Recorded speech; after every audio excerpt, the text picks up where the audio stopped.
Alright, this is the sixth and final video in this build series. And I want to thank you all for watching this far. I want to take the time to thank my customer, Edward and Stephanie, for your patience with me as I built out your boat.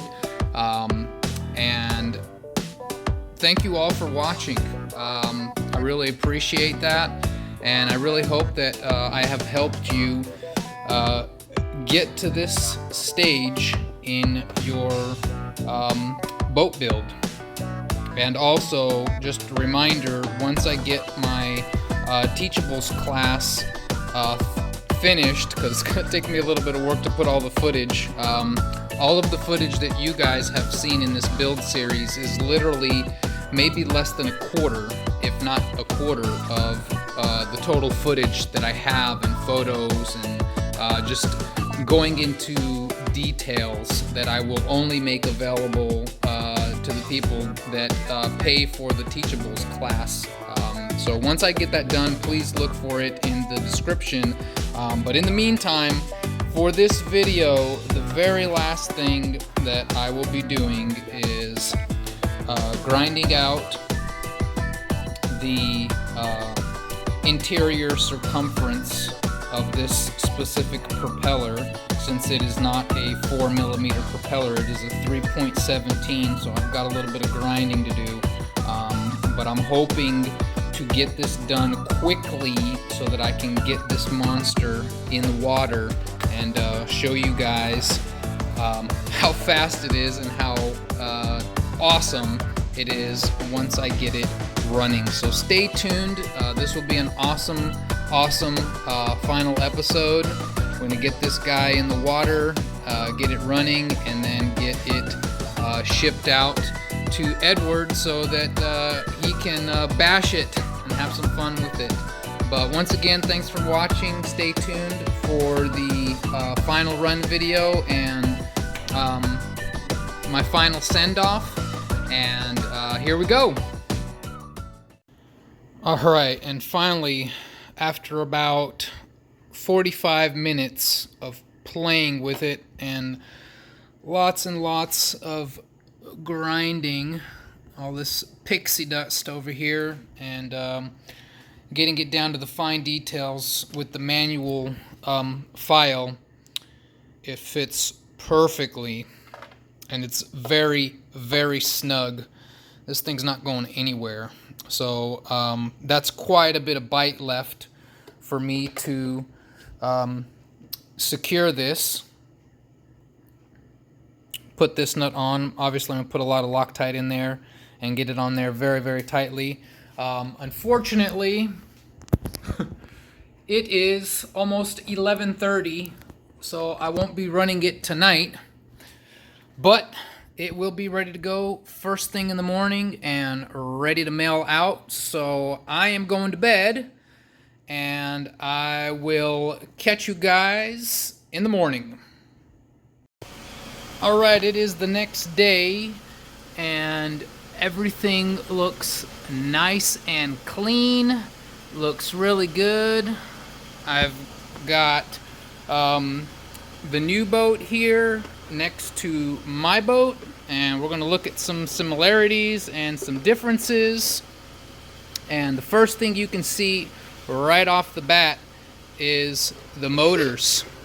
So mine's a little bit smaller in here, but this one can handle a little bit more torque because I have a bigger propeller on mine. So this is 37 millimeters versus 32, but if you look at the bite, this bite is a little bit bigger, and I've already got a little bit of a wear on my rudder there, but I've also got the stock fin mounts, and I don't have all the nice E6000 around all of my parts here. And on the inside, we both have, I have a Turnigy, which is kind of the same thing. It's just a rebrand of the Hobby Wing. We've got the same servos. The wiring in here is a little bit cleaner, obviously. Mine in here is a little bit messed up. I used a metal thing here because mine broke, and if this one breaks, it'll be easy to fix, but I'm not anticipating that happening. The inside is very, very clean. Mine's got some wear and tear from wrenching and whatnot, and all the wires are very, very clean on the new build versus mine are not. And I'm gonna have to change this, or at least I want to, so I can get it looking nice and clean like this, and probably reattach this because this is a little bit loose on mine. But now that you've seen my super boat versus the new one, I really think that the new one is going to be a much better setup. And I've already got the battery mounted, so you see what that looks like. I'm going to put a pool noodle in there just like mine so it stays put. Got the strap, and we're going to get going. All right, we are finally here at the pond with the MFT Superboat build to conclude this 6-part build series. Before I throw the boat in the pond, there's obviously a few things that I'm going to be doing. The very first thing I want to talk about is when you come out, if you have equipment like I do, you definitely want to have at least one retrieval boat, just in case something happens, and a couple of spares if you've got them, so that you're not unable to play.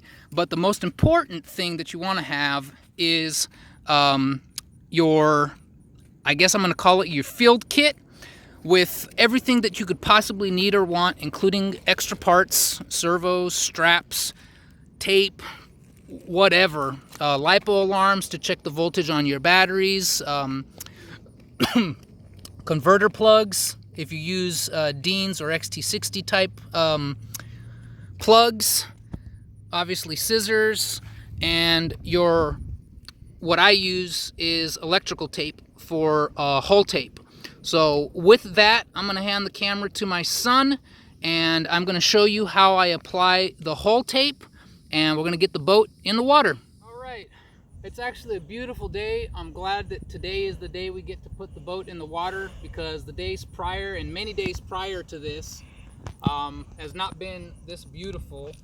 Yeah, it is a little bit hot, but hey, that's Georgia for you. That's why you got your nice hat, shades, and here we go. Without further ado, I'm going to show you guys how I tape the hull.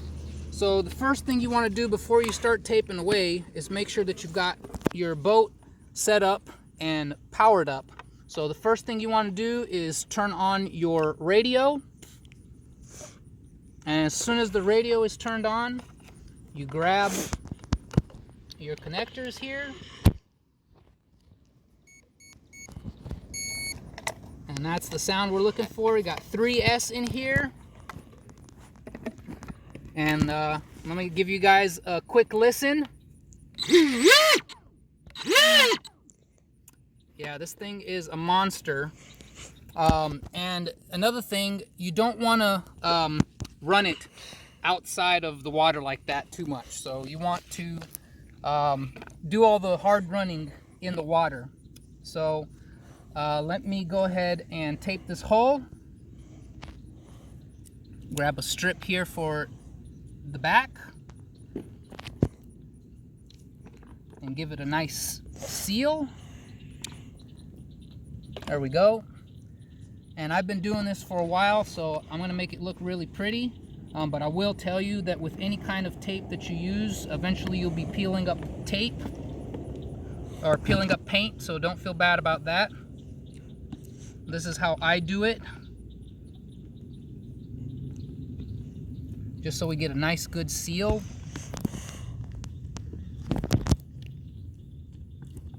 There we go. And I'm just running my finger on it to seal it and press it. All right, now that we've got it all sealed up and ready to go, we're gonna go ahead and just give it a toss. You don't have to throw it in gently. Everything should stay in place. You want to give it a good shake before you throw it in, just to make sure that there's nothing loose or rattly. So here we go.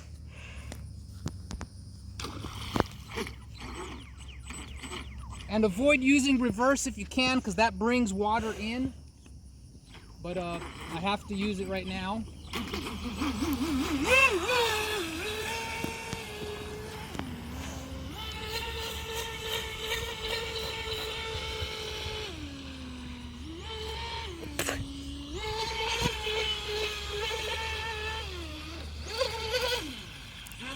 Yeah, she wants to fly away.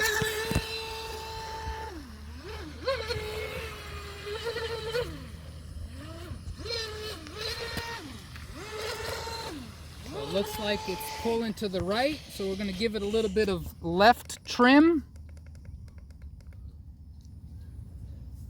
There we go. All right. All right, so I got the trim dialed in, and now it should be good.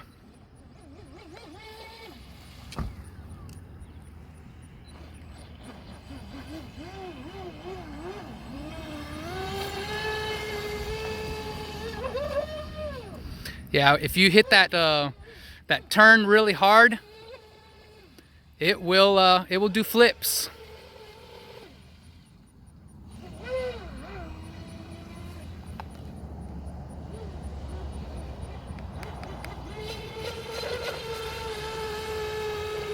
Yeah, she's flying. She's flying. Well, the maiden run was really good. I am very happy with how the boat turned out. Just want to take the time to thank you guys for watching, and thank you to my customers, Stephanie and Edward, for your patience once again. I'm gonna go ahead and get the boat out of the water, dry it off, and get it ready to ship out.